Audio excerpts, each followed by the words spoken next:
Mark எழுதின சுவிசேஷம் 5ஆம் அதிகாரம் 34வது வசனத்தை நாம் வாசிக்கலாம். அவர் அவளை பார்த்து, மகளே, உன் விசுவாசம் உன்னை ரட்சித்தது, நீ சமாதானத்தோட போய் உன் வேதனை நீங்கி சுகமாயிரு என்று சொல்லி ஆண்டவர் சொன்னார். ஒரு இசை கண்களை வார்த்தைக்காக நாம் செபிக்கலாம்.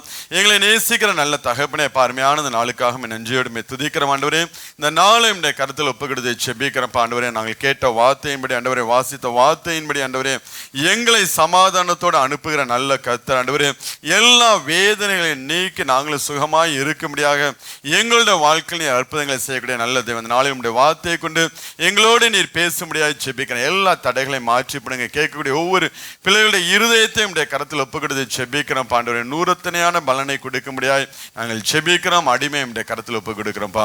இயேசு கிறிஸ்துவின் நாமத்தினால் கேட்டு செபிக்கிறோம் எங்கள் ஜீவனுள்ள நல்ல பிதாவே, ஆமேன். மீண்டும் அந்த வார்த்தையை வாசிக்கலாம். மார்க் 5ஆம் அதிகாரம் 34வது வசனம். ஆண்டவராகிய இயேசு கிறிஸ்து பெரும்பாடுள்ள ஸ்திரியை பார்த்து, மகளே, உன் விசுவாசம் உன்னை ரட்சித்தது, நீ சமாதானத்தோடு போய் உன் வேதனை நீங்கி சுகமாய் இரு என்று சொல்லி நமக்கு நன்கு தெரிந்த வேத பகுதி தான். அநேக தடவை நம்ம வாசிச்சிருக்கிறோம், அநேக தடவை அந்த வார்த்தையை நாம் கேட்டிருக்கிறோம். இங்கே ஆண்டவர் அவளை பார்த்து, உன் விசுவாசம் உன்னை ரட்சித்தது, நீ சமாதானத்தோடு போய் உன் வேதனை நீங்கி சுகமாய் இரு என்று சொல்லி அவளை விடுதலையாக்கி ஆண்டவர் அனுப்பதை நாம் பார்க்க முடிகிறது. 12 வருடமாய் அவளுடைய சரீரத்தில் அந்த வேதனை இருந்து கொண்டே இருந்துச்சு. 12 வருடம் உள்ள பெரும்பாடுள்ள ஸ்திரீ என்று சொல்லி வேதம் சொல்லுகிறது. இந்த 12 வருட வேதனையே ஒரே இமை பொழுது ஆண்டவர் அந்த பிரச்சனையை மாற்றுகிறார். 12 வருடமாய் அவளை உபத்திரப்படுத்தினது, அவளுக்கு உண்டான எல்லா ஐஸ்வர்யத்தையும் இழந்து போகும்படியாக பல டாக்டர்கிட்ட போய் அவர்களால் ஒன்றும் செய்ய முடியாத ஒரு கைவிடப்பட்ட சூழ்நிலையில இருந்த இந்த பெண்ணுடைய வாழ்க்கையில ஒரே ஒரு நிமிஷம் ஆண்டவருடைய வஸ்திரத்தை தொட்ட அடுத்த நிமிஷமே அவளுடைய வாழ்க்கையில ஒரு பெரிய ஒரு விடுதலை, அவள் நினைத்து கூட பார்க்க முடியாத அளவுக்கு ஒரு விடுதலை, ஏதோ ஒரு விடுதலை கிடைக்கணும். டோட்டல் சரீரம். ஆண்டவர் எப்போதுமே நம்மளுடைய வாழ்க்கையில அற்புதங்களை செஞ்சார்னா அடையாளமே இருக்காது. நம்ம வாழ்க்கையில ஒரு காரியத்தை, நாகமான் வாழ்க்கையில குஷ்டரோகத்தை எடுத்து போட்டானா சிறு பிள்ளையின் சரீரத்தை போல ஆண்டவர் மாத்தினாராம். அந்த சரீரத்துல குஷ்டம் இருந்துச்சா இல்லைன்னா கூட நம்ம சொல்ல முடியாது. அந்த அளவுக்கு கர்த்தர் அற்புதங்களை செய்கிறவராக ஆண்டவர். அதனால வேதம் சொல்லுது, குமாரன் விடுதலை ஆக்கினால் மெய்யாகவே விடுதலை ஆவீர்கள். ஒரு மெய்யான விடுதலை தேவன் நம்மளுடைய வாழ்க்கையில கொடுத்து அவர் நடத்துகிறவராக இருக்கிறார். 12 வருஷம் பல பாடுகள், உபத்திரம், வேதனை, கண்ணீர்கள், இழப்புகள், இதன் மத்தியில் கடந்து சென்ற அவளுடைய வாழ்க்கையில அந்த வஸ்திரத்தின் ஓரத்தை தொட்ட அந்த நிமிஷமே ஆண்டோடைய வல்லமை அவளுடைய சரீரத்துக்குள்ளே கடந்து வருகிறது. அவள் விடுதலையை பெற்றவளாக. ஏன்னா அவ ஆண்டவருக்கு தெரியாம, இன்னும் நம்ம சொல்ல போனா ஒரு திருட்டுத்தனமா அங்க ஆண்டவர் என்ன பண்ணி அந்த வஸ்திரத்தை தொடுகிறாள்.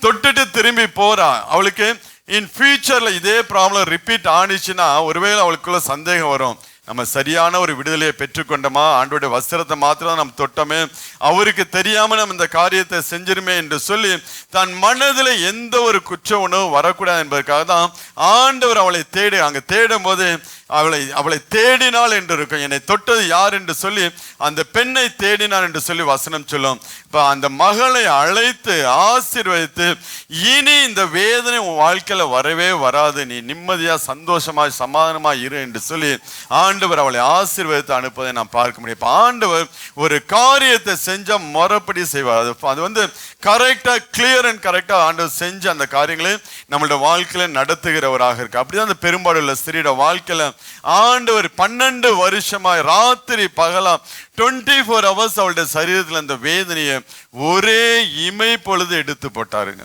ஒரே இமை பொழுதுதான். ரொம்பலாம் ஆண்டவர்கிட்ட ஆண்டவர் உண்மையிலேயே அவன் ஆண்டவரை ரொம்ப டிஸ்டர்ப் பண்ணவே இல்லை. வந்தா ஆசீர்வாதத்தை பெற்றுக்கொண்டா போயிட்டே இருந்தா. நம்மளாம் ஆண்டவர் என்ன பண்ணோம், உலுக்கி எடுத்துருவோம். ஆண்டவர் நமக்காண்டி அழுது, அவரு நமக்காண்டி அழுகிற அளவுக்கு நம்ம அவரை போட்டு படுத்திடுது. ஆனா இந்த பெண், இந்த பெரும்பாலுள்ள ஸ்திரீ எந்த ஒரு தொல்லையும் கொடுக்காம நீட்டா வந்தா, வஸ்திரத்தை தொட்டா, ஆசீர்வாதத்தை பெற்றுக்கொண்டால் அவள் கடந்து அவளை அங்கீகாரம் பண்ணும்படியாக ஆண்டவர் அவளை அழைத்து அங்கீகாரம் பண்ணி, ஏன்னா அந்த இடத்துல அந்த சாட்சி ஆண்டவருக்கு அவசியமாக காணப்பட்டது. ஏன்னா அந்த இடத்துல நீங்க பாத்தீங்கன்னா 100க்கு அதிபதியா ஜெப ஆலய தலைவன் 12 வயதுள்ள மகள் மரித்து அவள் வியாதியா இருக்கிறாள் என்று சொல்லி ஆண்டவரை கூப்பிட்டு கொண்டு போயிட்டு இருப்பான். போகிற வழியில செய்தி வந்துடும், உன் பிள்ளை மரித்து போயிட்டா, நீ போதகரை வருத்தப்படுத்த வேண்டாம் என்று. ஆனாலும் ஆண்டவர் சொன்ன, நீ விசுவாசமாயிரு. அந்த விசுவாசத்தை ஆண்டவர் என்ன பண்ண வேண்டும், இன்னும் அவனுக்கு அந்த விசுவாசத்தை உறுதிப்படுத்த வேண்டும் என்று சொல்லிதான் இவ வந்தால் தொட்டா போயிருக்கலாம். ஆண்டவர் சரி போன்னு சொல்லி விட்டுருக்கலாம். ஆனாலும் ஒரு சாட்சி தேவைப்பட்டனாலதான் அந்த இடத்துல என்ன பண்ணுகிறா, அவளை கூப்பிட்டு வைத்து ஆசீர்வதித்து அவளுக்கு ஆசீர்வாதம், சுற்றி இருக்கக்கூடிய ஜனங்களுக்கு ஒரு ஆசீர்வாதமாக இருக்கும்படியாக அந்த சாட்சியை சொல்லி ஆண்டவர் அவளை அனுப்பு. அதன் நிமித்தம் அந்த ஜெப ஆலய தலைவனுக்குள்ள அவனுக்குள்ள ஒரு விசுவாசம் பிறக்க ஆரம்பிக்கிறது. அவனுடைய பிள்ளையை 12 வயதுள்ள பிள்ளையும் மரித்து போன பிள்ளையும் அவன் உயிரோ பெற்றுக்கொள்வதை நாம் பார்க்க முடிகிறது. இந்த ஸ்திரியோட வாழ்க்கையில அவ வந்து 12 வருஷமா இருந்த அந்த வேதனையை ஒரு நிமிஷத்துல ஆண்டவர்கிட்ட விடுதலையை பெற்றுக்கொண்டால்னா அவள்கிட்ட 2 காரியம் காணப்பட்டுச்சுங்க. 2 காரியம் அவள்கிட்ட சரியா அந்த 2 காரியத்தை அவள் பயன்படுத்தி கொண்டால், அந்த காரியத்தை பயன்படுத்தி கொண்டனாலதான் வந்த வேகத்துக்கு ஆண்டவர்கிட்ட ஆசீர்வாதத்தை பெற்றுக்கொண்டு அவள் கடந்து செல்லுகிறவராக இருந்தா. நம்ம எல்லாம் ஒரு காரியத்துக்கு எத்தனையோ வருஷங்கள் போட்டு எவ்வளவோ ஃபாஸ்டிங்க போட்டு ஜெபம் பண்ண, ஆனா அந்த பிரச்சனை குத்துகல்லு மாரி தான் இருக்கு, அசையவே மாட்டேங்குது. நான் எவ்வளவுதான் மோதி பார்த்தாலும் அசைய மாட்டேன். ஆனா இந்த பெண்ணுடைய வாழ்க்கையில ஆண்டவருடைய சமூகத்துல வந்து அவள் கடந்து போகும்போது ஒரு விடுதலையோடு கடந்து போனதை நாம் பார்க்க முடிகிறது. இப்ப தேவன் நம்மளுடைய வாழ்க்கையிலும் அப்படியாப்பட்ட அற்புதங்களை தேவன் செய்ய வல்லமை உள்ளவராக இருக்கிறார். அதை செய்யும்படியாக தான் தேவன் விருப்பம் உள்ளவராக இருக்கிறார். இந்த பெரும்பாடுள்ள ஸ்திரீட்ட காணப்பட்ட அந்த 2 காரியம் நம்மளுடைய வாழ்க்கையில காணப்பட்டுச்சுன்னா உண்மையிலே நாமும் தேவ சமூகத்திலிருந்து அப்படியாப்பட்ட ஒரு விடுதலையை பெற்றுக்கலாம். அவள்கிட்ட காணப்பட்ட 2 காரியம் என்னவென்றால், முதலாவது ஆண்டவராகிய இயேசு கிறிஸ்துவை குறித்து கேள்விப்படுகிறார். கேள்விப்பட்ட காரியத்தில் அவளுக்கு நல்ல விசுவாசம் இருக்கிறது. அந்த கேள்விப்பட்டுட்டு ஆண்டவரை நெருங்கி வர ஆரம்பிக்கும் போது அவளுடைய வாழ்க்கையில விடுதலையை பெற்றுக்கொள்ள நான் பார்க்கிறோம். அதான் ஃபாதர் பெர்க்மன்ஸ் பாடும்போது அழகா பாடும், இன்னும் உம்மை அறியணும், இன்னும் உம்மை கிட்டி சேரணுமே என்று சொல்லி அவர் பாடுவார். ஆண்டவரை அறியவும் செய்யணும், அவரை கிட்டி சேருகிற பிள்ளைகளாக நாம் இருக்க வேண்டும். அப்படி இருந்தோம்னா நம்மளுடைய வாழ்க்கையிலும் எத்தனை வருடங்கள் நம்மளை வேதனைப்படுத்தின பிரச்சனையாக இருக்கலாம், இது வியாதி, நம்மளுடைய வாழ்க்கையில ஏதாவது ஒரு பிரச்சனை, குடும்ப பிரச்சனையா இருக்கலாம், வேலையில பிரச்சனையா இருக்கலாம், இல்ல பிள்ளைகளுடைய வாழ்க்கையில பிரச்சனையா இருக்கலாம், எந்த ஒரு பிரச்சனை ப்ரொலாங்கா இருந்தாலும் தேவ சமூகத்துக்கு வந்துட்டு நாம் போகும்போது ஒரு விடுதலையை பெற்றுக்கொண்டு நாம் போக முடியுங்க. வந்த வண்ணமாக ஒரு நாள் நம்ம என்ன பண்ண மாட்டோம், போக மாட்டோம். இந்த பெரும்பாடுள்ள ஸ்திரீ தேவ சமூகத்துக்கு வந்த வண்ணமாய் அவள் திரும்பி போகவில்லை. ஒரு விடுதலையை பெற்றுக்கொண்டு, ஒரு பரிபூர்ணமான விடுதலையை பெற்றுக்கொண்டு அவள் கடந்து சென்றதை நாம் பார்க்க முடியும். இப்ப நம்மளுடைய வாழ்க்கையிலும் அந்த காரியத்தை குறித்து நாம் ரொம்ப ஜாக்கிரதையாக இருக்க வேண்டும். நீங்க வாசிங்களா, அந்த மார்க் 5ஆம் அதிகாரத்துல 27வது வசனத்தை வாசிங்க. இயேசுவை குறித்து கேள்விப்பட்டு நான் அவருடைய வஸ்திரங்களாகியும் தொட்டால் சொஸ்தமாவேன் என்று சொல்லி வாசிங்க. தொடர்ந்து ஜன கூட்டத்துக்குள்ளே அவருக்கு பின்னாக வந்து அவருடைய வஸ்திரத்தை தொட்டால் உடனே அவருடைய உதிரத்தின் ஊரல் நின்று போயிற்று, அந்த வேதனை நீங்கி ஆரோக்கியம் அடைந்தது தன் சரீரத்தில் உணர்ந்தால் உடனே இயேசு தம்மிடத்தில் வல்லமை புறப்பட்ட தமக்குள் அறிந்து ஜன கூட்டத்துக்குள்ளே திரும்பி என் வஸ்திரங்களை தொட்டது யார் என்று சொல்லி ஆண்டவர் கேட்கிறார். அவள் தொட்ட பொழுது ஆண்டவருடைய சரீரத்திலிருந்து வல்லமை புறப்பட்டு போய் அவளுக்குள் விடுதலையை பெற்றுக்கொள்கிறார். அப்ப இங்க வேத வசனம் சொல்லுகிறது, இயேசுவை குறித்து கேள்விப்பட்டு. இப்ப இயேசுவை குறித்து அவன் என்ன கேள்விப்பட்டா? காலைல வந்தவங்க சொல்லாதீங்க, இயேசுவை குறித்து அவன் என்ன கேள்விப்பட்டா சொல்லுங்க. இயேசுவை குறித்து என்ன கேள்விப்பட்டா?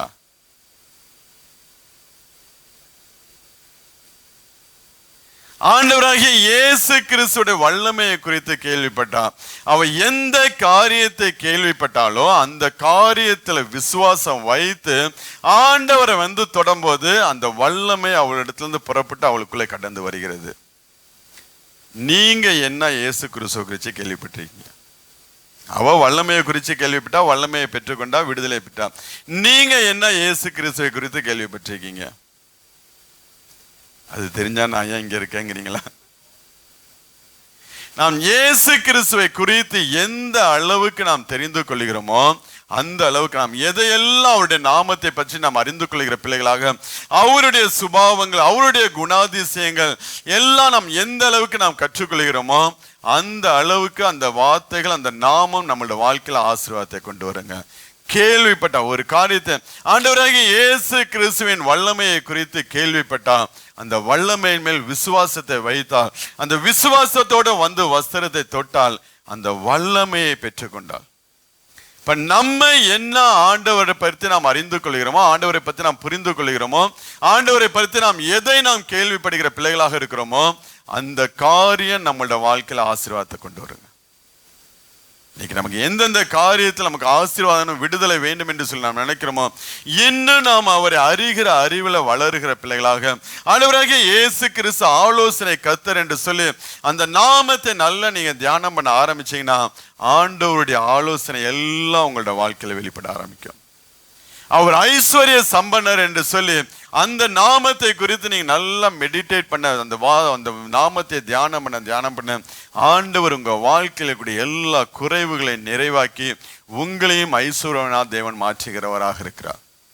அப்ப அவருடைய நாமத்தை அறிகிற அறிவில் என்ன பண்ண வேண்டும்? ஒவ்வொரு நாளும் நாம் வளருகிற பிள்ளைகளாக இருக்க வேண்டும். எந்த அளவுக்கு நாம் அவர் அறிய ஆரம்பிக்கிறோமோ அந்த அளவுக்கு நம்மளோட வாழ்க்கையில அந்த நாமம் நம்மளோட வாழ்க்கையில ஆசீர்வாதத்தை கொண்டு வந்து கொடுக்கக்கூடியதாக காணப்படுகிறது. அதனால்தான் நீங்க சங்கீதம் 91 வாசிங்கன்னா, சங்கீதம் 91:14 வசனத்தை வாசிங்க.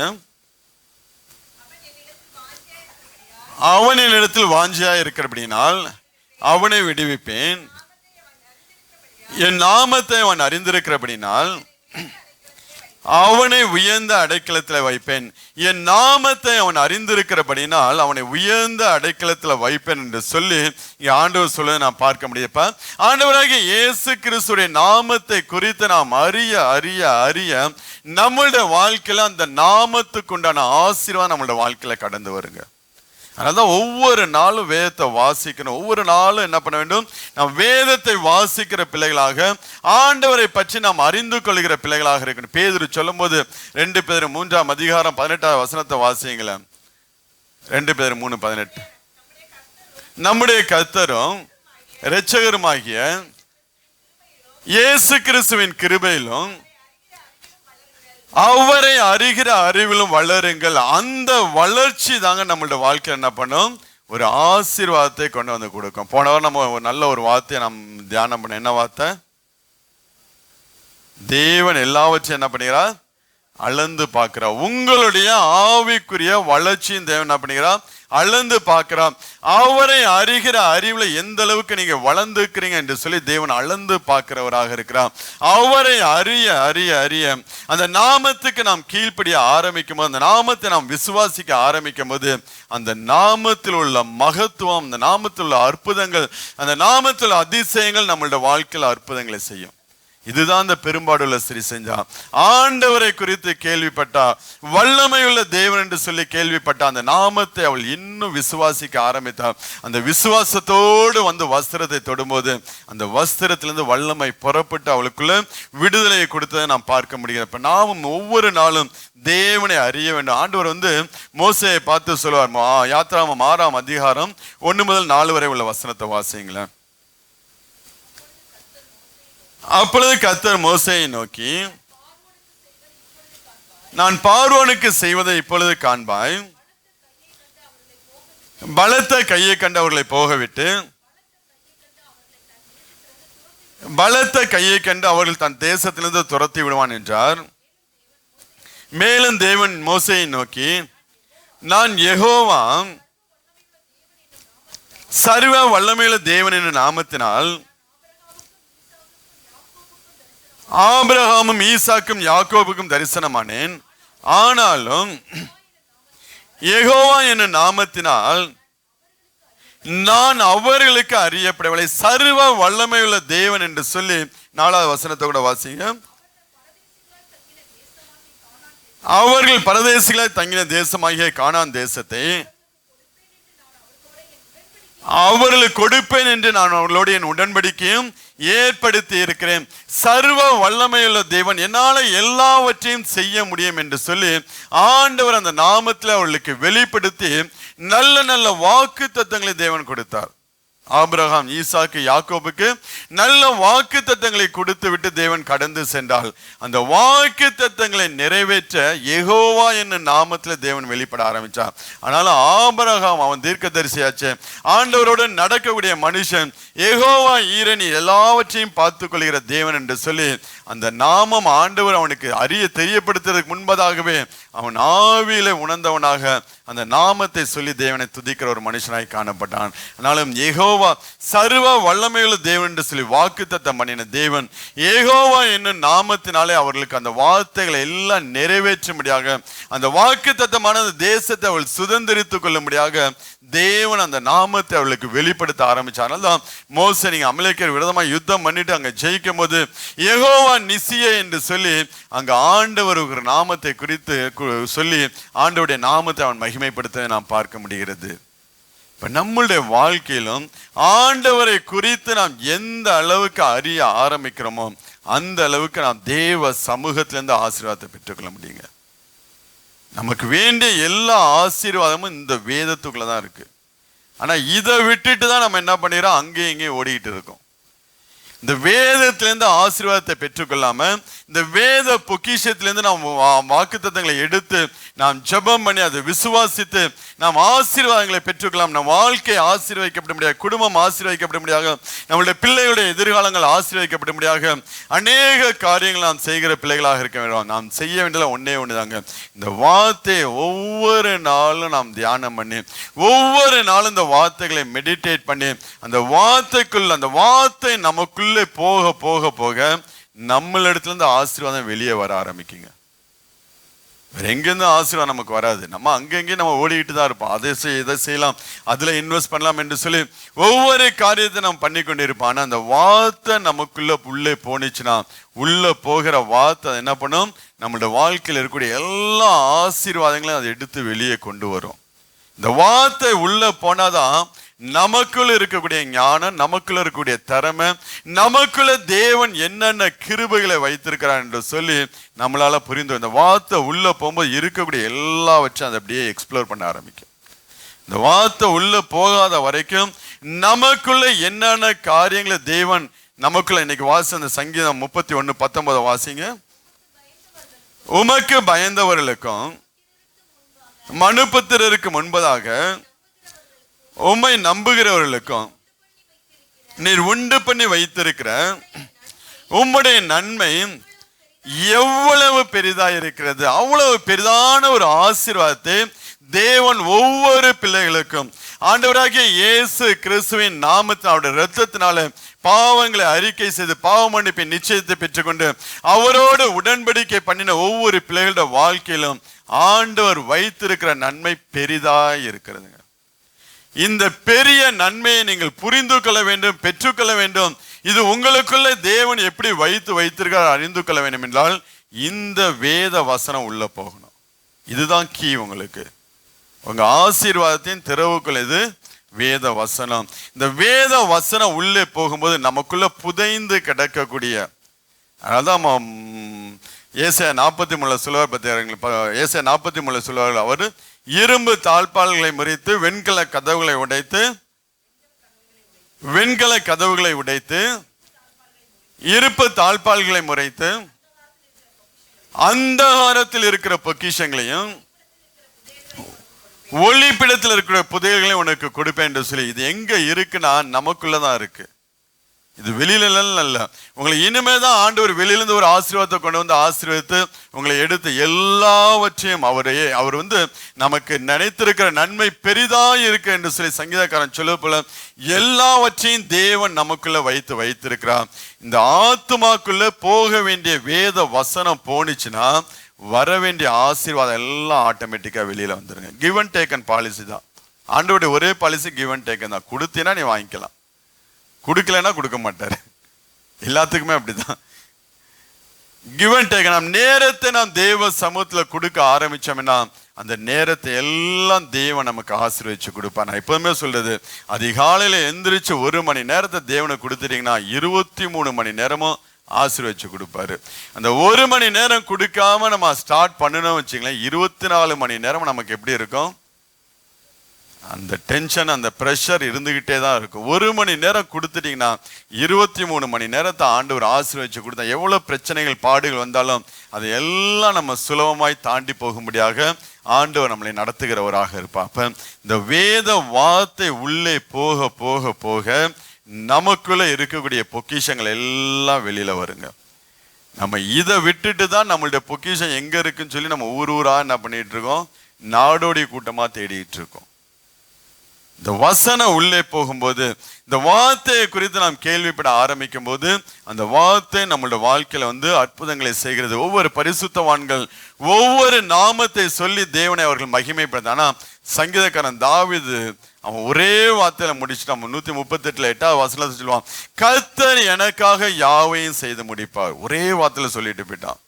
மோசே பார்த்தா, யெகோவா நிசி எனக்கு ஜெயம் தருவாங்க, யெகோவா இரு எல்லாவற்றையும் பார்த்துக்கொள்வேன் ஆபிரகாம். ஆனா தாவீது ஒரே வசனம் தான், கர்த்தர் எனக்காக யாவையும் செய்து முடிப்பான். ஏன்னா அந்த அளவுக்கு அவன் தேவனை பற்றி அறிந்த மனுஷனாக காணப்பட்டான். 73 சங்கீதங்களை எழுதின மனுஷன். 73 சங்கீதங்கள் தாவீது மாத்திரம் எழுது, பாக்கியுள்ள சங்கீதம் மற்ற மனிதர்கள் எழுதினது. 73 சங்கீதத்தை எழுதுறானா எந்த அளவுக்கு ஆண்டவரை குறித்து அவன் அறிஞ்சிருப்பான்னு கொஞ்சம் யோசிச்சு பாருங்களேன். இன்னைக்கு 10 பாட்டு எழுதுனானா அதுக்கப்புறம் ஆள் அட்ரஸே எல்லாம் போயிடுறாங்க. அதுக்கெல்லாம் கிருபை, நம்ம ஃபாதர் மாரிலாம் கிருபை பெற்ற ஆளுங்க தான் எழுதிக்கிட்டே இருப்பாங்க. இல்லைன்னா அடிக்கிற புயல் காத்துல வருவானுங்க, அடுத்த புயல் காத்துல போயிட்டே இருப்பாங்க. நான் தாவீது 73 சங்கீதம், இன்றைய வரைக்கும் அந்த சங்கீதம் நமக்கு ஆசீர்வாதமாய், ஒவ்வொரு வார்த்தைகளும் நமக்கு தீர்க்க தரிசனமாய் இருப்பதை நான் பார்க்க முடியுது. காரணம் என்னவென்றால் அந்த அளவுக்கு அவன் தேவனை அறிகிற அறிவுல ஒவ்வொரு நாளும் வளர்ந்தான். ஆண்டவர் அறிகிறது தான் பிரதானமாய் வைத்திருந்தான். ஆண்டவரோட நேரத்தை செலவு பண்ணவன் பிரதானமாய் வைத்திருந்தான். அதனால்தான் அவனுடைய வாழ்க்கையில் அவனுக்காக யாவையும் செய்து முடிக்க விட ஆண்டவருடைய இருதயத்தை கவர்ந்து கொள்ளக்கூடிய ஒரு மனுஷனாய் காணப்பட்டான். என் இருதயத்துக்கு ஏற்றவனாய் இருக்க கண்டேன் என்று சொல்லி தாவீதை குறித்து தேவன் அந்த அளவுக்கு ஆண்டவரை பற்றி அவனுக்குள்ள அறிவு காணப்பட்டுச்சு. எவ்வளோ பிரச்சனைகள் பாடுகள் அவனுடைய வாழ்க்கையில கடந்து வந்தாலும் எல்லா சூழ்நிலையிலிருந்தும் ஆண்டவர் என்னை கை தூக்கி விடுவார் என்று சொல்லி அவன் எப்பொழுதும் நேரா தேவ சமூகத்தை ஓடுவான். அவனுடைய வாழ்க்கையில பிரச்சனை பாவம் பண்ணி 3 பிரச்சனை 3 வாதம் வாழ்க்கையில வைக்கணும், ஆண்டவர் கரத்துல நான் விழுவேன், மனுஷன் கரத்துல விழ மாட்டேன் என்று சொல்லி மீண்டும் மீண்டும் தேவ சமூகத்தை. ஏன்னா அவனுக்கு நல்லா தெரியும் ஆண்டவர் இறக்கம் உள்ளவர், கிருபை உள்ளவர், அப்படிதான் எழுந்துருவார்ப்பா. அவர் கோபமா தான் எந்திரிப்பாரு, ஆனா போய் விழுந்தன்னா அப்படியே சாந்தமாயிருவார். அது நல்லா அறிஞ்ச மனுஷனா இருந்தனாலதான் அவன் எவ்வளவு துணிகர பாவங்கள் செய்த போதிலும் அவன் நேரா தேவ சமூகத்துக்கு ஓடுவான். பேதுரு பாருங்க, ஆண்டவருக்கு விரோதமா பேசிட்டு என்ன பண்ணா, கொஞ்சம் போய் மனம் கசந்து அழுதுகிட்டு இருந்தான். பேசின அடுத்த நிமிஷமே அவன் திரும்பி பார்த்துருந்தான் வச்சுங்களேன், அங்கேயே ஆண்டவர் அவனை மன்னிச்சிருப்பான். அந்த கேப்பே வேண்டியதில்லை, அவ்வளோ அந்த டைமிங் கூட வேண்டியதில்லை. ஆனால் தாவீது அவனுடைய வாழ்க்கையில தேவ சமூகத்துல போய் விழுந்து ஒவ்வொரு காரியங்களை சொல்லி அவன் பலப்படுவது அந்த அளவுக்கு அவன் ஆண்டவரை அறிகிற மனுஷனாய் காணப்பட்டான். நம்மளுடைய வாழ்க்கையில தேவனை குறித்து எந்த அளவுக்கு அறிய ஆரம்பிக்கிறோமோ அந்த அளவுக்கு நம்மளுடைய வாழ்க்கையில ஆசீர்வாதத்தை நாம் பெற்றுக்கொள்ள முடியும். ஆசீர்வாதம் பெற்றுக்கொள்ள முடியாது, நமக்குள்ள இருந்து அந்த ஆசீர்வாதம் வெளிப்பட ஆரம்பிக்கும்.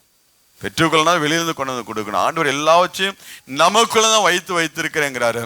அந்த பொக்கிஷத்தை தேவன் நமக்கு திறந்து கொடுப்பாருங்க. நமக்குள்ள இருக்கக்கூடிய இந்த ஆசீர்வாதத்தை தேவன் திறந்து விடும்போது அது நம்மளோட வாழ்க்கையில ஆசீர்வாதத்தை. அப்ப இதுதான் அந்த பெரும்பாடுள்ள ஸ்திரீ அவரை குறித்து கேள்விப்பட்ட அந்த வல்லமையை நம்பி விசுவாசத்தோடு வந்து தொடுகிறவளாக இருந்தால். 2வது அவளிடத்துல காணப்பட்ட காரியம், ஆண்டவரோடு நெருங்கி வர ஆரம்பிச்சார். Close to God. இன்னைக்கு நீங்க அநேகருக்கு ஆண்டவரை பத்தி உங்களுக்கு நல்லா தெரிஞ்சிருக்கும், ஆனா எந்த அளவுக்கு நீங்க ஆண்டவரோட நெருங்கி ஜீவிக்கிறீங்க? ஆண்டோட வேத வார்த்தைகள் வசனம் எல்லாம் நீங்க நல்லா ஒவ்வொரு வாரமும் நீங்க வார்த்தைகளை கேட்குறீங்க, பைபிள் படிக்கிறீங்க, எல்லாம் உண்மைதான், உங்களுக்கு ஆண்டவரை பத்தி நல்லா தெரிஞ்சிருக்கும். ஆனா எந்த அளவுக்கு நாம் ஆண்டவரோடு க்ளோஸா இருக்கக்கூடிய பிள்ளைகளாக இருக்கிறோம்? நம்ம யோவானை போல இருக்கிறோமா இல்ல பேதுருவை போல இருக்கோமா? பேதுருக்கு ஆண்டவர்கிட்ட ஏதாவது கேட்கறதுக்கு ஒரு ஆள் துணை தேவைப்பட்டுச்சு. யோவானுக்கு அப்படி இல்லை, அவன் டைரக்டா கேட்பான். மார்பிள சாஞ்சிருக்கான் பேதுரு, எப்ப அதை குறிச்சு என்ன சொல்றான்னு கேளுன்னா யோவான்கிட்ட கேட்பான். யோவான் கேட்டு சொல்லுவான். ஆனா யோவான் டைரக்டா ஆண்டவர்கிட்ட கேட்பான். இப்ப நமக்கும் ஆண்டவருக்கும் உள்ள உறவு எப்படி இருக்கிறது? இப்ப பாருங்களேன், இவ்வளவு குறிச்சு நீங்க வாசிங்க 5ஆம் அதிகாரத்துல 28, 29 வசனத்தை வாசிங்க. ஜன கூட்டத்துக்குள்ள அவருக்கு பின்னாக வந்து அவருடைய வஸ்திரத்தை தொட்டால் உடனே அவருடைய உதிரத்தின் ஊரல் நின்று போயிற்று. அந்த வேதனை நீங்கி ஆரோக்கியம் அடைந்தது. அவள் தன் சரீரத்திலே உணர்ந்தாள். அவள் ஜன கூட்டத்துக்குள்ள அவருக்கு பின்னாக வந்து, நீங்க 26வது வசனம் கடைசியில சொல்லுகிறது, சற்றாகிலும் குணமடையாமல் அதிக வருத்தப்படுகிற பொழுது. எல்லா டாக்டரும் கைவிட்டுட்டாங்க. 12 வருஷமா அவளுடைய சரீரத்தில் அந்த பாடு வேதனை இருந்துகிட்டு இருக்கு.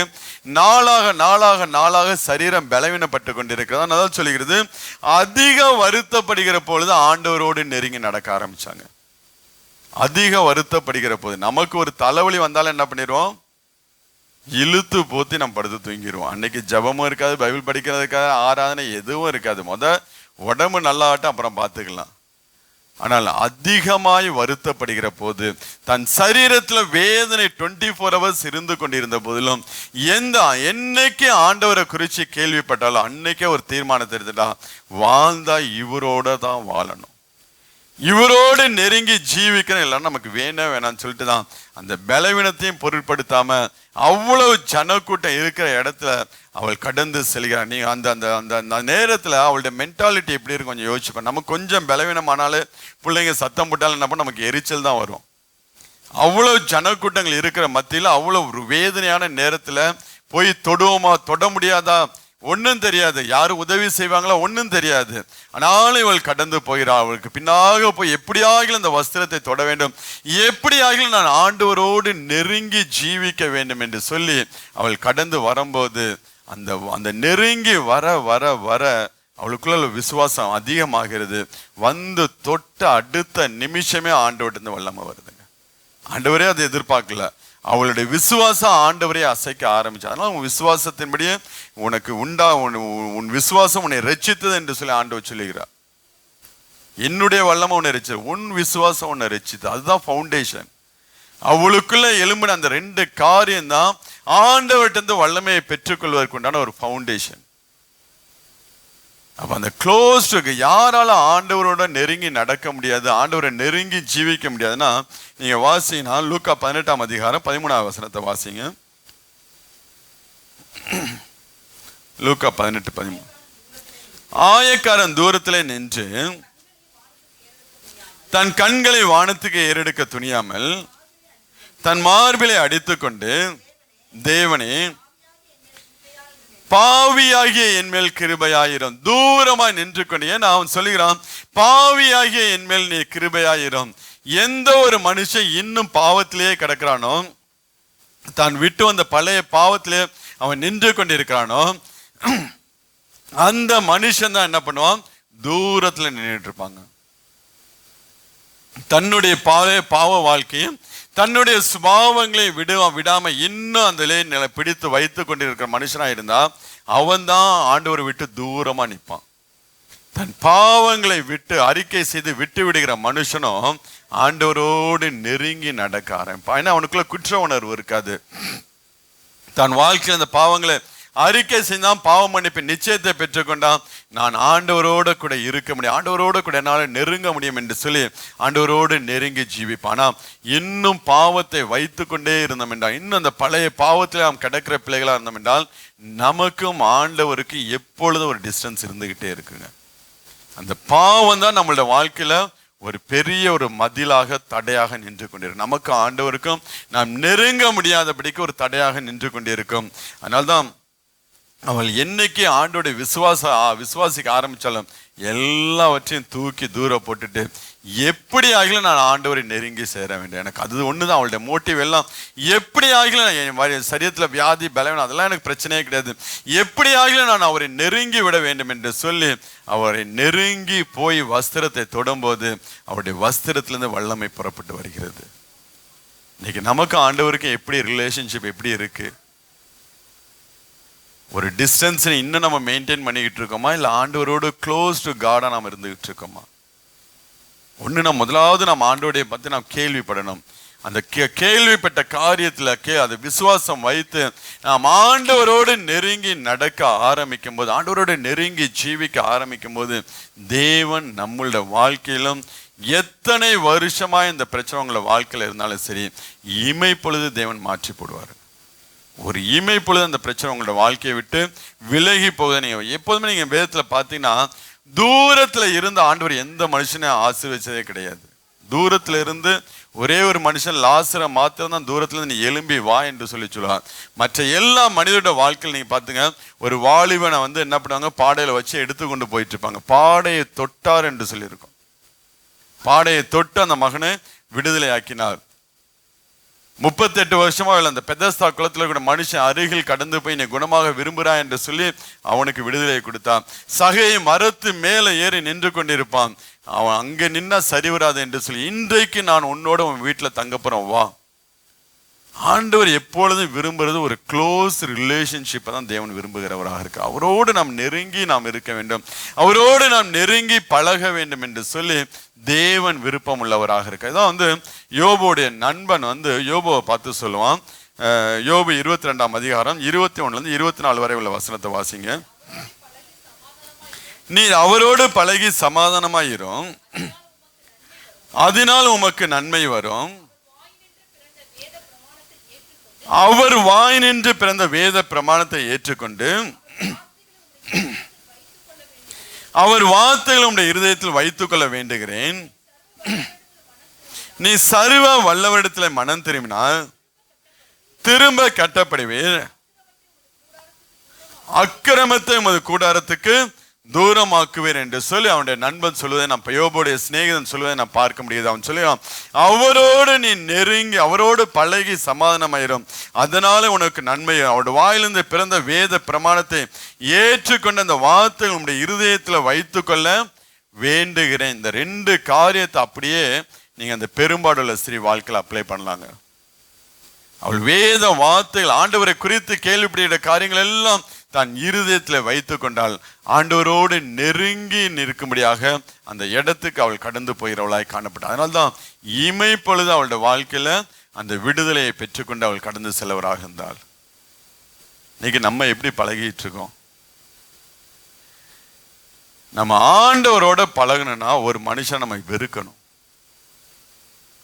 ஆண்டவரோட நம்ம நெருங்கி பழகணும்னா, மொபைலை என்னைக்கு நம்ம வெறுக்க ஆரம்பிக்கிறோமோ, மொபைலை குறித்து நமக்குள்ள என்னைக்கு ஒரு வெறுப்பு வர ஆரம்பிக்குதோ, அன்னைக்கு தான் நீ ஆண்டவரோட நெருங்கி பழக முடியும்.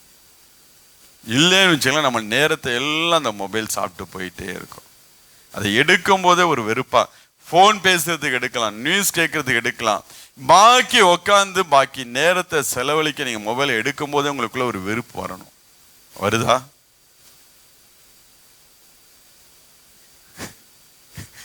உண்மையிலே ஒரு வெறுப்பு வரணுங்க. நீங்க ஆண்டவரோடு பழகி பார்த்தீங்கன்னா மொபைல் மேல உங்களுக்கு ஒரு வெறுப்பு வரதான் செய்யும். இதுக்கு தேவையில்லாம இதை எடுத்து என் நேரத்தை வீணடிக்கணும் அப்படின்னு சொல்லி வெறுப்பாக தான் நீங்க எடுப்பீங்க. அதனால நான் ஹிந்தி பசங்கள்ட்ட சொல்லி விட்டுருக்கேன், ஒரு வாரம். ஏன்னா இந்த பெரும்பாடுள்ள ஸ்திரியை நீங்க பார்த்தீங்கன்னா, அவ ஆண்டவர்கிட்ட வருவதற்கு முன்பதாகவே ஆண்டவரை குறித்து அவள் கேள்விப்படுகிறார். ஆண்டவரை குறித்து கேள்விப்பட்டு அந்த வார்த்தைகள் அந்த வல்லமை மேல் விசுவாசம் வைத்து ஆண்டவருடைய சமூகத்தில் வரும்போது விடுதலை பெற்று அவள் கடந்து செல்கிறார். இப்ப நம்ம தேவ பிள்ளைகளாகி நம்ம என்ன பண்ண வேண்டும்? 6 நாள் ஆண்டவரோடு நடந்து பழகி இருந்து நீங்க 7ஆவது நாள் ஆராதனைக்கு வந்தீங்கன்னா அந்த ஆராதனை உங்களோட வாழ்க்கையில பெருத்த ஆசீர்வாதத்தை கொண்டு வரும். இப்ப ஆண்டவரை ஆண்டவரை சந்திப்பதற்கு முன்பதாகவே ஆண்டவரை குறித்து கேள்விப்பட்டு அவளுக்குள்ள விசுவாசம் அதோட நிற்கும் போது அவள் விடுதலையை பெற்றுக்கொண்டார். 6 நாள் நான் ஹிந்தி பசங்கள்ட்ட தான் சொல்லிவிட்டேன், இந்த 6 நாள் நீங்க ஒரு எக்ஸாம்பிளா எடுத்து ஒரு ட்ரையல் எடுங்க. தேவையில்லாத ஃப்ரெண்ட்ஸோட சுத்தாதீங்க, தேவையில்லாம மொபைலை எடுக்காதீங்க. குறைஞ்சது ஒரு நாளைக்கு 1 மணி நேரமாவது ஜெபம் பண்ணுங்க, 1/2 மணி நேரம் வேதத்தை வாசிங்க. இந்த 6 நாள் பண்ணிட்டு நீங்க இந்த வியாழக்கிழமை வரையும் நீங்க இப்படி வாழ்ந்துட்டு அடுத்த வாரம் வெள்ளிக்கிழமை வந்து பாரு, ஆண்டவர் உன் வாழ்க்கையில் அற்புதத்தை செய்வார்னு சொல்லியிருக்கேன். தமிழ் ஜனம் ஒன்றும் அசைற மாரி இல்லையே, அவங்களுக்கு மட்டும்தானா எங்களுக்கு இல்லையான்னு சொல்லி யாரும் கேட்குற மாரி இல்லையே. நீங்களும் அந்த மாதிரி ஒரு ட்ரையல் எடுத்து பாருங்க. 6 நாள் தேவையில்லாத ஃப்ரெண்ட்ஷிப், தேவையில்லாத காரியங்கள், தேவையில்லாத மனிதர்களோட நேரத்தை செலவழிக்கிறது எல்லாத்தையும் ஒதுக்கி வச்சு, மொபைலே ஒதுக்கி வச்சிருங்க. ஃபோன் பேசுறது மட்டும் எடுத்துட்டு ஒரு வாரம் ஆண்டவரோட நடந்து பழகி பாருங்க. ஆண்டவர் எவ்வளவு நல்லவர், மென்மையானவர், வல்லவர், அன்புள்ளவர், அவர் எவ்வளவாய் நம்மளை நேசிக்கிறார் என்று சொல்லி அதை எல்லாம் அந்த ஒரு வாரம் அனுபவிச்சுட்டு அடுத்த வாரம் நீங்க ஆராதனையில் வந்து நின்று பாருங்களேன். உங்களை ஒரு நாளும் வெறுமையா அனுப்பவே மாட்டார். நீங்க தேவ சமூகத்தை, ஏன்னா அந்த பெரும்பாடுள்ள ஸ்திரீ வந்த வண்ணமா போகவே இல்லைங்க. அந்த அளவுக்கு தேவனை குறித்து கேள்விப்பட்டு அதன் மேல விசுவாசம் வைத்து தேவ சமூகத்துல வந்துட்டு போகும்போது வேற மனுஷியா தான் அவள் கடந்து போனார். யாராலும் கொடுக்க முடியாத ஒரு விடுதலை, ஐஸ்வர்யம் கொடுக்க முடியாத ஒரு விடுதலை, ஐஸ்வர்யம் கொடுக்க முடியாத ஒரு சமாதானம், மனிதர்கள் கொடுக்க முடியாத ஒரு சமாதானம் தேவ சமூகத்துல ஒரே நிமிஷத்துல அவள் பெற்றுக்கொண்டு போனார். அதுக்கு ப்ரிப்பரேஷன் எத்தனை நாள்? 6 நாள் வச்சுக்குவோம். 6 நாள் ப்ரிப்பரேஷன், ஒரு நாள் ஒரு நிமிஷத்துல ஆசீர்வாதத்தை பெற்றுக்கொண்டு போனார். நீங்க எப்படி அதுக்கு ஆயத்தமா அந்த சேலஞ்சுக்கு? ஒரு ட்ரையல் எடுத்து தான் பாருங்களேன். உங்க வாழ்க்கையில் இருக்கக்கூடிய பிரச்சனைகள் மாற, உங்க வாழ்க்கையில உங்க இருதயத்தை எந்தெந்த காரியெல்லாம் வேதனைப்படுத்தி கொண்டு இருக்கிறதோ, எந்தெந்த காரியத்தை குறித்து உங்களோட வாழ்க்கையில சமாதானம் இல்லாமல் இருக்கிறதோ, அது எல்லாம் தேவ சமூகத்தில் அறிக்கை பண்ணி ஜெபம் பண்ணி உங்க வாழ்க்கையே டோட்டல் இந்த ஒரு 1 வாரம் நீங்க ஒரு 1 வீக் நீங்க வேற மனுஷனா வாழ்ந்து பாருங்க. ஆண்டவரோடு பழகி பாருங்க, ஆண்டவரோடு நடந்து பாருங்க, ஆண்டவருடைய வார்த்தைகளை தியானித்து பாருங்க. இந்த ஒரு வாரம் வாழ்ந்துட்டு நீங்க அடுத்த வாரம் வெள்ளிக்கிழமை வந்து ஆராதனை நடத்துங்க. இங்க ஆராதனை அடிக்கிறது உங்களுக்கு ட்ரம்ஸ் வேணாம், கீபோர்டு எதுவுமே வேணாம். உங்களை கண்ட்ரோல் பண்றதான் எங்க வேலையா இருக்கும். சத்தத்தை குறைய பக்கத்துல வந்துருவானுங்க கம்ப்ளைண்ட்டுக்குன்னு சொல்லிட்டு. அந்த அளவுக்கு நம்மளோட ஆராதனை உண்மையிலே மாறுங்க. இதெல்லாம் ஆதி திருச்சபையின் அனுபவங்க. ஆதி திருச்சபையில் அப்படிதான் அவன் நல்லா ஒவ்வொரு நாளும் ஒவ்வொரு நிமிஷமும் ஆண்டவரோடு வாழ்ந்துட்டு அவங்க சபை எங்க ஆத்துல வனாந்திரத்துல கூடினாலும் சரி, ஆற்றங்கரையை கூடினாலும் சரி, தேவன் அந்த இடத்துல கடந்து வந்து இருதயங்களை திறக்கிறவராகவும் அற்புதங்களை செய்கிறவராகவும் அதிசயங்களை செய்கிறவருமாக இருக்கிறார். உண்மையிலே தேவன் நம்மளோட வாழ்க்கையிலும் அப்படியாப்பட்ட காரியங்களை செய்வார். அவர் வச்சிருக்கிற நன்மை, அந்த சங்கீதக்காரன் அழகாச்சும் அது நன்மை பெரிதல்லவோ என்று சொல்லி அவன் சொல்லி அவ்வளவு பெரிய நன்மையை ஆசீர்வாதத்தை தேவன் நமக்கு என்று வைத்திருக்கிறார். நாம் பெற்றுக்கொள்ள வேண்டிய விதத்துல நாம் அதை பெற்றுக்கொள்ளாமல் இருக்கிறோம். அதனால்தான் எல்லாமே நம்மளோட வாழ்க்கையில கால தாமதமாகி கொண்டே இருக்கிறது. நம்ம சரிப்படுத்த ஆரம்பிச்சோம்னா நம்மளோட வாழ்க்கையில கத்த அந்த ஆசீர்வாதங்கள், இந்த காரியங்கள் எல்லாம் நம்மளோட வாழ்க்கையில செய்து நம்மளோட வாழ்க்கையில் அற்புதங்களை செய்து விடுதலையாக்கி தேவன் நம்மளை நடத்த வல்லவராக இருக்கிறார். அதனால இந்த ஒரு வாரம் யாரோடையும், ஈவன் உங்க வாழ்க்கை துணையோட நீங்க பழகாதீங்க. ஏன்னா அதுதான் பெரிய தொல்லை. பிரச்சனை ஆரம்பம் எங்கேருந்து இருக்கும், அங்கேருந்து தான் இருக்கும்.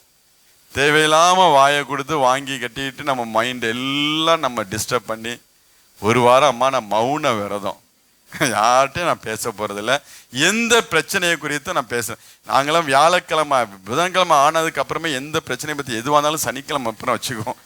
அந்த புதன் வியாழன் ஏதாவது இப்போ வந்துச்சுன்னா வெள்ளிக்கிழமை நமக்கு ஊழியம் டிஸ்டர்ப் ஆகும்னு சொல்லிட்டு எந்த பிரச்சனையும் இந்த ஒரு வாரம் எந்த பிரச்சனையும் பேசாதீங்க. யாரு மேலேயும் கசப்பு வேணாம், யார் மேலேயும் வெறுப்பு வேணாம், எல்லாரோடையும் சமாதானமா இருங்க. ஒருவேளை யார் மேலேயும் இன்னும் நீங்க வந்து கசப்பா இருந்தீங்கன்னா அது எல்லாம் தீர்த்துருங்க, எல்லா பிரச்சனைகளையும் தீர்த்துருங்க. இந்த ஒரு வாரம் நீங்க போயிட்டு வேற மனுஷன் உங்களை அனுப்புறேன்னா போயிட்டு யாரோட எல்லாம் நீங்க சமாதானம் ஆகணுமோ அவங்களோட, அப்பதான் நீங்க அவரோட சமாதானம். நீங்க இங்க மனுஷங்க மத்தியில் நீங்க பகையை வச்சுன்னா ஆண்டவர் உம்மோட சமாதானம் நீ போய் அங்கே போய் முடிச்சுட்டு வாங்குவார் ஆண்டவர். நீ அந்த கணக்கை முடி, அதுக்கப்புறம் உனக்கு எனக்கு உள்ள கணக்கை நம்ம பார்த்துக்கோங்க. அதனால எந்தெந்த மனிதர்கள் மேல நமக்கு கசப்பு இருக்கிறது, எந்தெந்த மனிதர்கள் மேல நம்ம இன்னும் மன்னிக்க முடியாமல் இருக்கிறோமோ அதை எல்லாம் மன்னிச்சுட்டு, ஆண்டவரே இதெல்லாம் என் வாழ்க்கையில விட்டு நான் எடுத்து போட்டுட்டு, ஆண்டவரே என்னுடைய வாஞ்சை உம்மோடு நான் பழக வேண்டும், உமக்கும் எனக்கும் இடையில எந்த ஒரு கேப்பும் இருக்கக்கூடாது என்று சொல்லி நீங்க தேவ சமூகத்துல போய் நின்னீங்கன்னா உண்மையிலேயே ஆண்டவர் உங்களை பார்த்து ஒவ்வொரு நாளும் ஒரு அவருடைய இருதயம் மகிழக்கூடியதா இருக்கும். ஆண்டவர் தானே நீதிமொழி என் மகனே நீ ஞானமுள்ளவனாகி என்ன பண்ணு, என் இருதயத்தை நீ சந்தோஷப்படுத்தேன்னு சொல்லுவார். அவசரம் நல்ல நீதிமொழியில் தான் இருக்கு. ஞானமுள்ள மகன் தகப்பனே, என் மகனே உன் இருதயம் ஞானமுள்ளதா இருந்தால் என்னிலே என் இருதயம் மகிழும் என்று சொல்லுகிறார். அப்ப யாரோட எல்லாம் நாம் சமாதானமாக முடியாமல் இருக்கும், அவரோட சமாதானமாகி நம்ம மேல யாருக்கு எந்த ஒரு வெறுப்பும் கசப்பும் இல்லை, நமக்கும் யார் மேல வெறுப்பும் கசப்பும் இல்லாம நாம் தேவ சமூகத்துல போய் நின்று அவரோடு பழக ஆரம்பிச்சோம்னா, இந்த ஒரு வாரம் நீங்க ஆண்டவரோட பழகி நீங்க அடுத்த வாரம் வந்து நீங்க ஆராதிச்சு பாருங்க. உங்க ஆராதனையில வித்தியாசத்தை நீங்க பார்க்க முடியும். நீங்க வந்துட்டு போகும்போது ஆண்டவர் ஏதோ ஒரு பெரிய காரியங்களை என் வாழ்க்கையில செய்ய போயிடான்னு சொல்லி ஒரு நம்பிக்கையோட நீங்க போவீங்க. உங்க வாழ்க்கைக்கு உண்டான திட்டம் என்ன என்று சொல்லி ஆண்டவர் உங்களுக்கு முன்பதாக ஸ்கிரீன் போட்டு காமிக்கிறது போல காமிச்சிருவார். அந்த ரகசியங்கள் உங்களுக்குள்ள வைத்திருக்கிற பொக்கிஷங்கள் எல்லாவற்றையும் எடுத்து ஆண்டவர் உங்கள் கண்களுக்கு முன்பதாக கொண்டு வந்து வச்சிருவாருங்க. அது உங்களுடைய கண்களுக்கு முன்பதாக இருக்கும்போது அந்த உற்சாகத்தோட ஓடக்கூடிய வாழ்க்கை இருக்கு பார்த்தீங்களா, அது வித்தியாசமா இருக்கும். ஒரு பக்கம் எதிர்ப்புகள் இருக்கும், பிரச்சனைகள் இருக்கும், பாடுகள் இருக்கும். ஆனால் நம்மளுடைய கண்களுக்கு முன்பதாக, ஏன்னா யோசேப்புடைய கண்களுக்கு முன்பதாக தேவன் உயர்த்தக்கூடிய அந்த உயர்வு தான் அவனுக்கு கண்களுக்கு முன்பதாக இருந்துச்சு. அதுதான் அவனை மோட்டிவேட் பண்ணி அவனை ஓட பாவத்தை விட்டு, ஜனங்களை விட்டு, தேவையில்லாத காரியங்களை விட்டு எல்லாம் ஓட செய்து எல்லா நேரத்திலும் தேவன் தன்னோட கூட இருக்கும்படியாக அவன் காத்துக்கொண்ட மனுஷனாக இருந்தான். ஏன்னா காரணம், அவனுக்கு முன்பதாக இருக்கக்கூடிய ஆசீர்வாதத்தை அவன் கண்களுக்கு முன்பதாக வைத்து ஓட ஆரம்பிச்சான். இப்ப நம்ம ஆண்டவரோடு பழக ஆரம்பிச்சோம் என்றால் நமக்குள்ள இருக்கக்கூடிய பொக்கிஷங்கள் எல்லாவற்றையும் ஆண்டவர் கொண்டு வந்து நம்மளுடைய கண்களுக்கு முன்பதாக வைப்பார். அதை பார்த்து நீங்க ஓட ஆரம்பிச்சீங்கன்னா தேவையில்லாத பாவங்கள் எல்லாம் உங்கள் வாழ்க்கையில வரவே நீங்க இடம் கொடுக்கவே மாட்டீங்க. அந்த ஆசீர்வாதத்தை நீங்க பார்த்துட்டீங்கன்னா இது தேவையில்லாத பாவம், தேவையில்லாத பிரச்சனை, தேவையில்லாம நான் ஏன் சாத்தானுக்கு இடம் கொடுக்கணும்னு சொல்லி நீங்க எல்லாவற்றையும் விட்டு ஓட ஆரம்பிப்பீங்க. ஆண்டவரோடு நெருங்கி நீங்க பழக ஆரம்பிப்பீங்க. நெருங்கி பழக பழக பழக நம்மளோட வாழ்க்கையில் அநேக நன்மைகள் அது கொண்டு வந்து கொடுக்கும். எத்தனை ஆண்டு கால போராட்டம் நம்மளோட வாழ்க்கையில் இருந்தாலும் ஆண்டவர் இமைப்பொழுது எல்லாத்தையும் என்ன பண்ணுவார், மாற்றி போடுகிறவராக இருக்கார். அதனால ரெண்டே காரியம் அந்த பெரும்பாலுள்ள ஸ்திரீ செய்த ரெண்டே, ஒன்று ஆண்டவரை குறித்து கேள்விப்பட்டான், ரெண்டாவது ஆண்டவரோடு நெருங்கி நடக்க ஆரம்பிச்சான். இந்த ரெண்டு காரியம் இமைப்பொழுது ஆண்டோடைய வல்லமை அவளுடைய சரீரத்துக்குள்ள கடந்து வந்து 12 வருஷமா இருந்த வியாதியை எடுத்து போட்டுச்சுங்க. உங்களோட வாழ்க்கையை நீங்க தேவ கரத்துல ஒப்பு கொடுங்க. இந்த ஒரு வாரம் நீங்க இப்படி வாழ்ந்து நீங்க வந்து பாருங்க, உங்க வாழ்க்கை எப்படி, உங்க வாழ்க்கையில இருக்கக்கூடிய பிரச்சனைகள் மாற ஆரம்பிக்கும். நீங்க ஆண்டவரோடு நெருங்கி நடக்க நடக்க நடக்க ஆண்டவருக்குள் இருக்கக்கூடிய ஆசீர்வாதம், ஆண்டவருக்குள் இருக்கக்கூடிய சமாதானம், ஆண்டவருக்குள் இருக்கக்கூடிய சந்தோஷம், ஆண்டவருக்குள் இருக்கக்கூடிய எல்லா காரியங்களும் நம்ம மேல வந்து நிற்கும். அதுதான் நம்மளோட முகத்தில் அப்படியே பிரகாசிக்கும். மோசே தேவ சமூகத்துக்கு போயிட்டு வரும்போது அந்த முகம், அவனுடைய முகம் பிரகாசிக்க ஆரம்பிச்சிச்சு. ஆண்டவரிடத்துல எல்லா ஆசீர்வாதம், விசேஷமாய் தேவ மகிமையை அவன் பெற்றுக்கொண்டு வந்தாங்க. தேவ மகிமையை அவன் பெற்றுக்கொண்டு அவன் இறங்கி வருவனாய் காணப்பட்டான். நம்மளையும் தேவன் அப்படியாய்தான் ஆசீர்வதிக்க விரும்புகிறவராக இருக்கிறார். என்னைக்கு நீங்க உங்க வாழ்க்கையை நீங்க தேவ கரத்துல ஒப்பு கொடுத்து அவரோடு நீங்க பழக ஆரம்பிக்கிறீங்களோ அன்னைக்கு உங்களோட வாழ்க்கையில இப்படியாப்பட்ட ஆசீர்வாதங்களை நீங்க பெற்றுக்கொள்ள முடியும். ஒரு விஷயம் நம்ம எல்லாம் எழுந்து செபிக்கலாமா? இந்த நாளிலும் நம்மளை தேவ சமூகத்துல ஒப்பு கொடுத்து ஒவ்வொரு நாளும் நாம் ஆண்டவரோடு கூட நடக்கும்படியாக, ஒவ்வொரு நாளும் நாம் ஆண்டவரோடு கூட பழகும்படியாக, எல்லா சூழ்நிலைகளும் ஆண்டவரையே உறுதியாய் நாம் பற்றிக்கொள்ளும்படியாக நாம் தேவ கரத்தில் ஒப்பு கொடுப்போம். எது எல்லாம் தேவனையும் நம்மையும் பிரிக்க ஆரம்பிக்கிறது அதெல்லாம் விட்டு நாம் ஓடுகிற பிள்ளைகளாக, யோசேப்பை போல அந்த பாவ சூழ்நிலையை விட்டு அவன் ஓடினான் என்று சொல்லி நாம் பார்க்க முடியாது. அதே போல எல்லா பாவங்களை விட்டு ஓடி நாம் தேவனோடு பழக ஆரம்பித்தோம் என்றால் நம்முடைய வாழ்க்கையிலும் கர்த்தர் அப்படிப்பட்ட காரியங்களே தேவன் செய்கிறவராக இருக்கிறார். அதனால உங்க வாழ்க்கையை தேவ கரத்துல ஒப்பு கொடுங்க. உங்களோட வாழ்க்கையிலும் கர்த்தர் பலத்த காரியங்களை செய்ய வேண்டும் என்று சொல்லி என் கூடவே இருங்க என்று சொல்லி தேவ கரத்துல ஒப்பு கொடுத்த ஆண்டவரே, ஒவ்வொரு நாளும் ஒவ்வொரு நிமிஷமும் ஆண்டவரே என் கூட இருங்க ஆண்டவரே, என் பக்கத்துல இருங்க ஆண்டவரே, எனக்கு தாயாய் தகப்பனாய் நண்பனாய் என் கூட இருந்து என்னை நடத்துங்க. எங்களை உடைய கரத்துல ஒப்பு கொடுத்து நாங்கள் செபிக்கிறோம் ஆண்டவரே. இன்னும் உம்மை அறிகிற அறிவுல நாங்கள் வளரும்படியாய் ஆண்டவரே, இன்னும் நாங்கள் உமோட கூட உறவாடும்படியாய் ஆண்டவரே, உமோட கூட நாங்கள் பழகும்படியாய் ஆண்டவரே, எங்களை நம்முடைய கரத்தில் ஒப்பு கொடுத்து செபிக்கிறோம் ஆண்டவரே. தேவையில்லாத காரியங்கள், நேரத்தை வீணடிக்கக்கூடிய எல்லா காரியங்களும் ஆண்டவரே எங்களை விட்டு விலகும்படியாய் செபிக்கிறோம் ஆண்டவரே. வேலை நேரத்தில் நாங்கள் ஒடுக்கப்படுகிற காரியத்திலும் ஆண்டவரே எங்களுக்கு ஒரு விடுதலையை தரும்படியாய், இன்னும் நாங்கள் உமோடு கூட நேரங்களை செலவு பண்ண முடியாது, உமோடு கூட நாங்கள் பழகும்படியாய் ஆண்டவரே எங்களுக்கு நேரத்தை நீர் ஆசீர்வாதம் தரும்படியாய் செபிக்கிறோம். அந்த ஒவ்வொரு பிள்ளைகளுடைய கரத்தில் ஒப்பு கொடுக்குறோம்ப்பா. ஒவ்வொரு குடும்பத்தையும் கரத்தில் ஒப்பு கொடுத்து செபிக்கிறோம். கர்த்தர் நீங்க அப்படியாய் ஆசீர்வதிங்க, வழி நடத்துங்க. எல்லாவற்றையும் நல்ல கர்த்தர் இயேசு கிறிஸ்து மூலம் கேட்டு செபிக்கிறோம் எங்கள் ஜீவனுள்ள நல்ல பிதாவே, ஆமே. என் ஆத்மாவே கர்த்தரை ஸ்தோத்திரி, என் முழுவதுமே அவருடைய பரிசுத்த நாமத்தை ஸ்தோத்திரி. என் ஆத்மாவே கர்த்தரை ஸ்தோத்திரி, அவர் செய்த சகல உபகாரங்களை ஒருபோதும் மறவாதே, ஆமேன். கர்த்தராகிய இயேசு கிறிஸ்துவின் கிருபையும் பிதாவாகிய தேவனுடைய அன்பும் பரிசுத்த ஆவியின் அந்யோன்ய ஐக்கியம் இன்றும் என்றும் நாம் அனைவரோடு கூட இருப்பதாக, ஆமேன்.